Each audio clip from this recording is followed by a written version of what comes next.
WhatsApp guys, कैसे आप सभी लोग? उम्मीद करता हूँ अच्छे होंगे। आज हम लेकर आ गए आपके लिए हॉरर कहानी। रेलवे स्टेशन पर भूतों की बारात। एक हिमानी नाम का गांव था। गांव से कुछ ही दूरी पर एक भूतिया रेलवे स्टेशन था। गांव के लोगों का उस रेलवे स्टेशन से आना जाना तो क्या, उसके आसपास भी भटकते नहीं थे, क्योंकि उनका मानना था कि उस रेलवे स्टेशन पर भूत रहते हैं। हर अमावस्या की रात उस भूतिया रेलवे स्टेशन से भूतों की बारात निकलती है, वह भी पूरे गाजे बाजे के साथ। बारात में एक भूतिया दूल्हा अपनी पूरी पलटन के साथ गांव में आता है और एक जवान लड़की को अपने साथ ले जाता है। आज फिर वही मनोज अमावस्या की काली रात आ गई। घर में एक जवान बेटी है, कैसे मैं उसकी रक्षा करूं? घबराने की कोई जरूरत नहीं है। मैंने घर के सभी खिड़की दरवाजे बंद कर दिए हैं। कोई भी दरवाजा खटखटाएगा तो खोलना मत। आज हम में से कोई भी पूरा रात नहीं सोएगा। तभी महेश की बेटी आरती बोलती है, पिताजी, मुझे कुछ होगा तो नहीं ना? मैं उन भूतिया बारातियों के साथ नहीं जाना। मेरी बच्ची, तेरे माता पिता के होते हुए तुझे किसी से डरने की जरूरत नहीं है। पूरा गांव दहशत से अपने अपने घर में छिपकर बैठ जाता है। तभी गांव में ढोल और शहनाई की आवाजें आने लग जाती हैं। आवाज इस भूतिया बारात की ही थी, जो रेलवे स्टेशन से निकलकर गांव की तरफ आ रही थी। गांव वालों, दिखाई और सुनाई नहीं देता क्या तुम लोगों को? देखो, बारात आई है, हमारा स्वागत नहीं करोगे? मेरी दुल्हन कहाँ है? कहीं दिखाई नहीं दे रही मुझे। अब भूतिया बारात गांव में आ चुकी थी। सुमन अपनी फूल जैसी बेटी को एक कोने में छुपाकर बैठी हुई थी। तभी भूत आगे की तरफ बढ़ता है और जोर जोर से हंसने लगता है।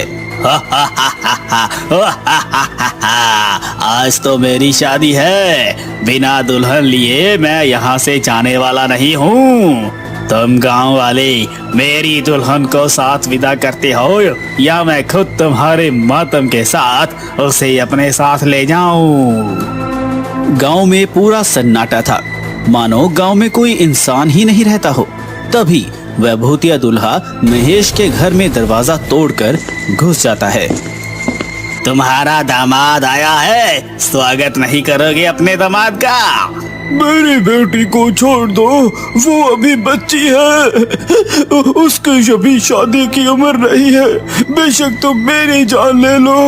मुझसे झूठ बोलता है बुड्ढे। कल तू ही तो अपनी बेटी के लिए दूसरे गांव में रिश्ता देखने गया था। मुझे सब पता है, सब पता है मुझे। मेरी बेटी को हाथ लगाने की कोशिश मत करना। मैं उसकी माँ हूँ। मैं अपने जीते जी अपनी बेटी की शादी एक भूत से नहीं होने दूंगी। फिर क्या था, उस भूतिया दूल्हे को बहुत गुस्सा आता है और वो आरती के माता पिता को वहीं जान से मार देते हैं। आरती अपने कमरे में जैसे तैसे छुपकर बैठी थी। माँ, पिताजी, छोड़ो मुझे अपने माता पिता के पास जाने दे। पर वो भूत उसकी एक नहीं सुनता। वो आरती को अपने साथ उसी भूतिया रेलवे स्टेशन में ले जाते हैं। अगली सुबह होते ही सिया और उसके परिवार के सांस में सांस आती है। कल तो हमारी बच्ची बाल बाल बच गई, पर जो सुमन के परिवार के साथ हुआ वो बहुत बुरा हुआ। ऐसा नहीं होना चाहिए था। पर हम कब तक अपनी बेटी की रक्षा करते रहेंगे? एक ना एक दिन तो वो भूत हमारी बेटी को भी उठा कर ले जाएगा। उस रात के बाद पूरे गांव में डर का खौफ छाया हुआ था। हर जगह मातम बिखरा हुआ था।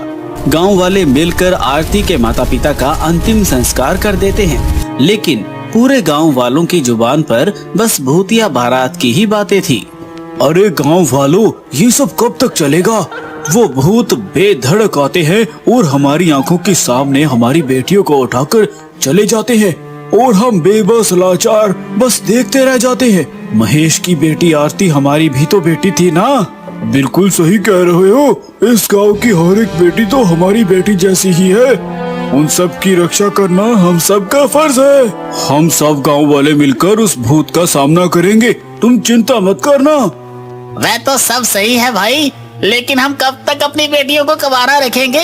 जिसकी भी बेटी जवान और शादी के लायक होती है, पता नहीं कैसे उस भूत को पता चल जाता है और वो उसे उठा के अपने साथ ले जाता है। मेरी बेटी भी है और उसकी भी अब शादी होने वाली है। मैं कैसे अपने कलेजे के टुकड़े को उस भूत के हवाले कर दूं? अगले दिन पूरा गांव किशन की बेटी सिया के शादी में लगा था। एक तरफ सजावट तो दूसरी तरफ मिठाइयाँ बन रही थी।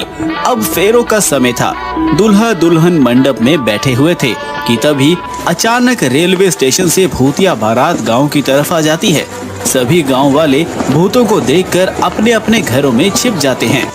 अरे गांव वालों, तुम सबने तो मेरा साथ देने का वादा किया था ना, और कहा था कि हम इन भूतों का मुकाबला करेंगे। अब क्या हुआ तुम्हारे वादे का? तभी किशन की बेटी सिया और पत्नी यशोदा भी वहाँ आ जाती हैं। तुम्हारा ये साहस कि मेरे बिना तुम अपनी बेटी की शादी करने चले थे। जैसे ही भूत सिया के माता पिता को मारने वाला होता है कि तभी सिया उसी भूतिया दूल्हे के सामने आ जाती है और कहती है, आप मेरे माँ बापू जी को मत मारिए। अच्छा, छोड़ दूं? इसे मैं बस एक ही शर्त पर छोड़ूंगा, अगर तुम मेरे से शादी करोगी।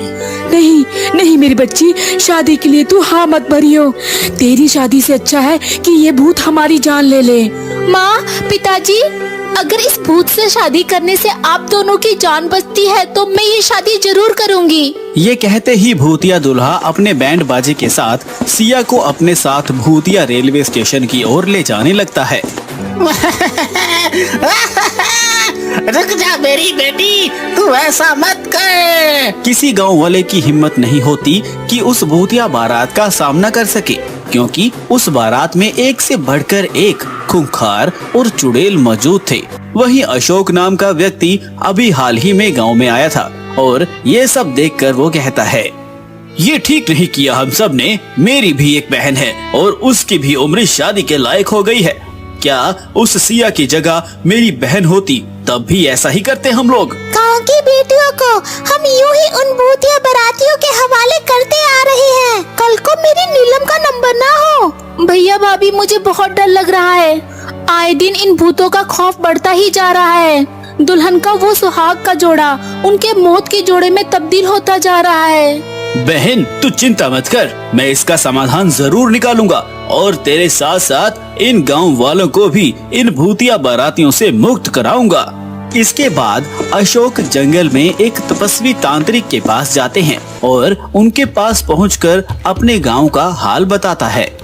बेटा, मैं देख पा रहा हूँ कि तुम्हारे गांव पर एक श्रापित भूतिया बारात का साया है और उस भूतिया बारात से छुटकारा पाने के लिए मेरे कहे अनुसार नियमों का पालन करना होगा। जी तांत्रिक बाबा।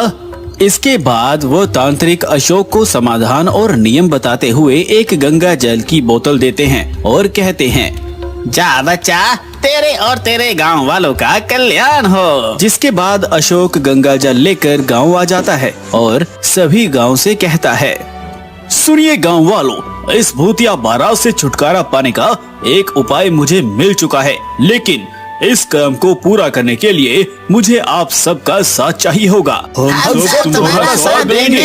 बताओ क्या करना है। है। बस आप सब एक काम कीजिए कि आज की रात शादी का प्रबंध कीजिए, बाकी सब मैं संभाल लूंगा। अशोक के ऐसा कहते ही पूरा गांव शादी की तैयारी में लग गया और ऐसे ही अब रात हो चली थी और शादी की बात उन भूतिया बारात को भी पता चल गई थी। जिसके बाद वो भूतिया बारात बैंड बाजे के साथ गांव में आ खड़ी हुई। कहाँ है मेरी दुल्हन?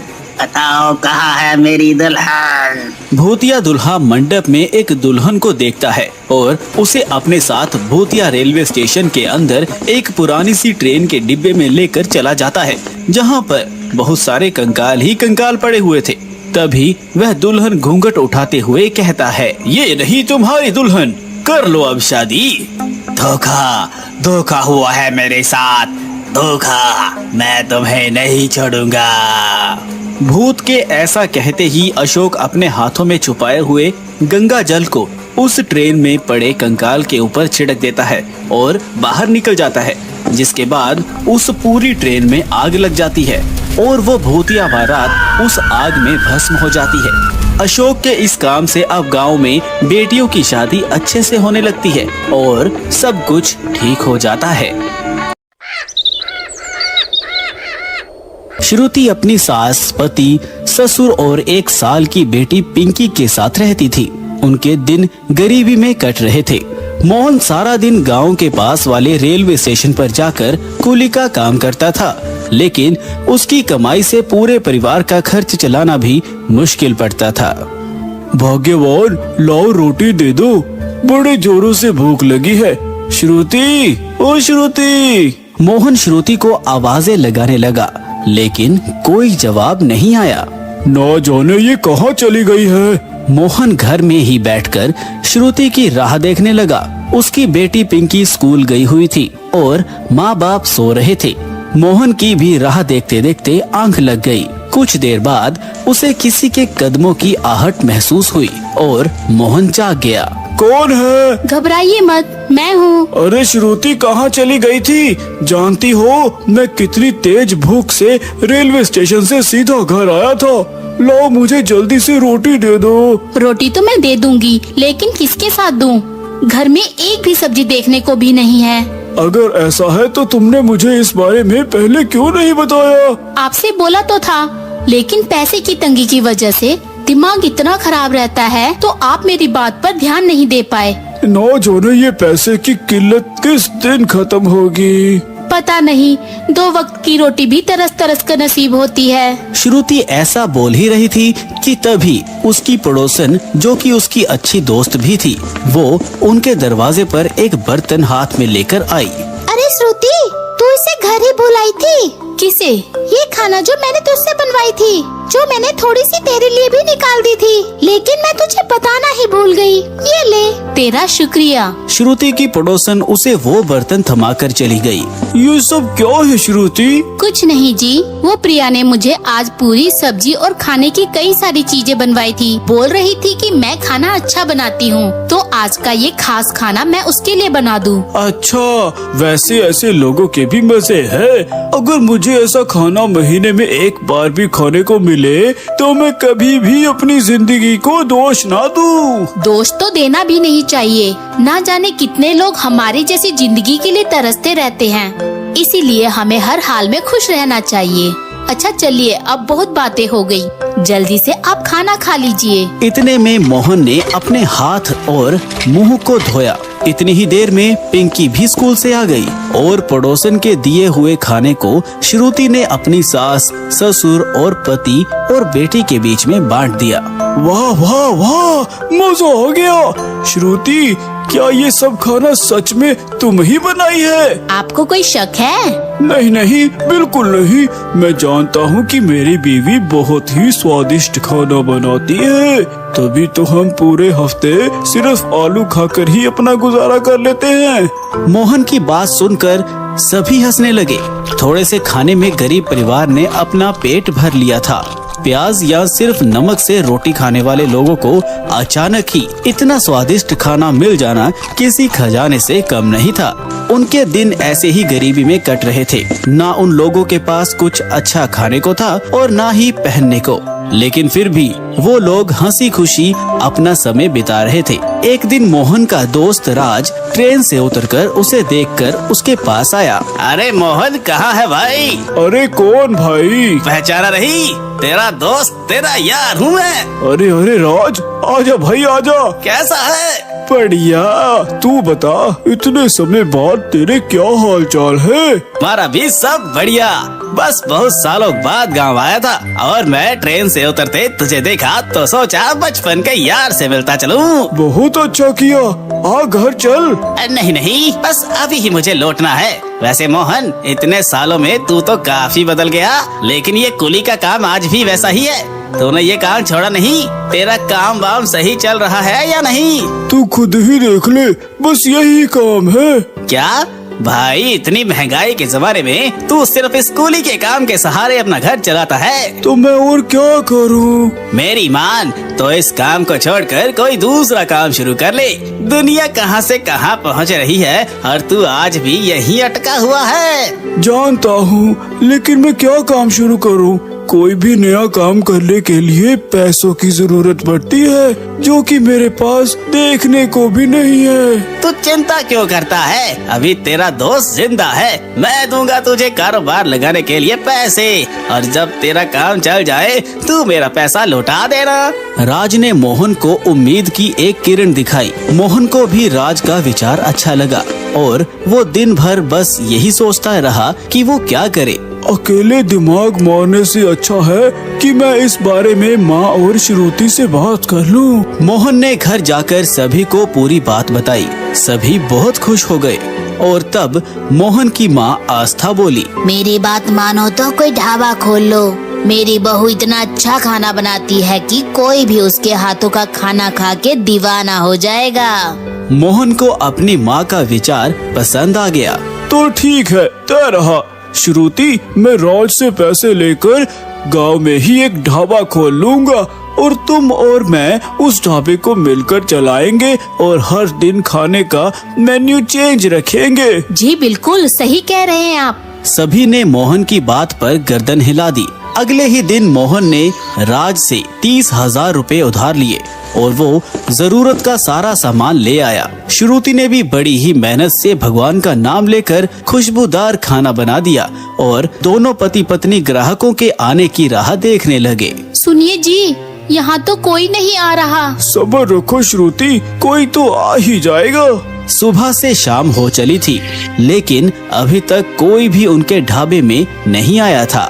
शाम के समय एक ग्राहक आया और वो कोई और नहीं बल्कि राज ही था। और भाभी जी, मोहन, कैसा चल रहा है सब कुछ? अरे राज, बस क्या ही बताऊं।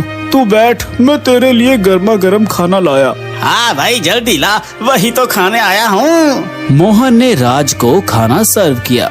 उसे खाते ही राज मानो किसी और ही दुनिया में खो गया। वाह वाह वाह भाभी जी, ये तो गजब बना है। शुक्रिया। मोहन भाई, सुबह से अब तक तो भगोना खाली हो गया होगा।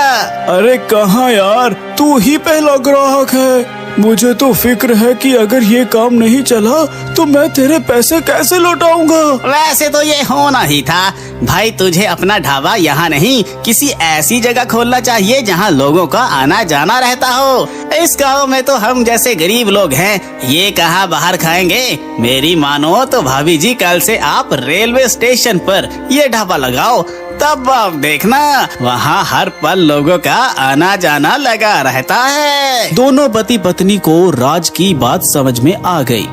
अगली सुबह दोनों ही अपना सारा ताम झाम लेकर रेलवे स्टेशन पर पहुंच गए। श्रुति के पालक पनीर की खुशबू सारे स्टेशन पर फैल गई और राह चलते मुसाफिर राहगीर उनके ढाबे में आने लगे। ओह, ये तो बहुत ही टेस्टी है। जो भी एक बार श्रुति का पालक पनीर खाता वही उसका दीवाना हो जाता। रेलवे स्टेशन पर मोहन और श्रुति का ढाबा चल गया और कुछ ही दिनों में उनके घर के हालात ठीक होने लगे। मोहन हर दिन के अनुसार ढाबे पर अलग अलग डिशेस बेचा करता था और सर के ऊपर से राज का कर्ज उतारकर अब मोहन भी एक बेफिक्री की जिंदगी जी रहा था। तो गाइस, अगर आपको ये हमारी कहानी बढ़िया लगी तो इस चैनल को सब्सक्राइब कर देना और लाइक भी कर ही देना और कमेंट में ज़रूर बताना कि हम ऐसी वीडियो लाते रहे या नहीं। शेयर भी कर देना अपने दोस्तों के साथ में। ठीक है गाइस, ऐसी हम वीडियो ज़बरदस्त आपके लिए लाते रहेंगे। आप हमें इसी तरह सपोर्ट बनाए रखिए, क्योंकि हमारा ये न्यू चैनल है। हम आपको बहुत अच्छी कहानी देखने के लिए मिलेगी इस चैनल पर। ठीक है गाइस, देखिए अभी हम ये कहानी अपलोड की है, तो आप कमेंट में बताना हमको कौन सी कहानी अपलोड करनी है आपके पास। ठीक है।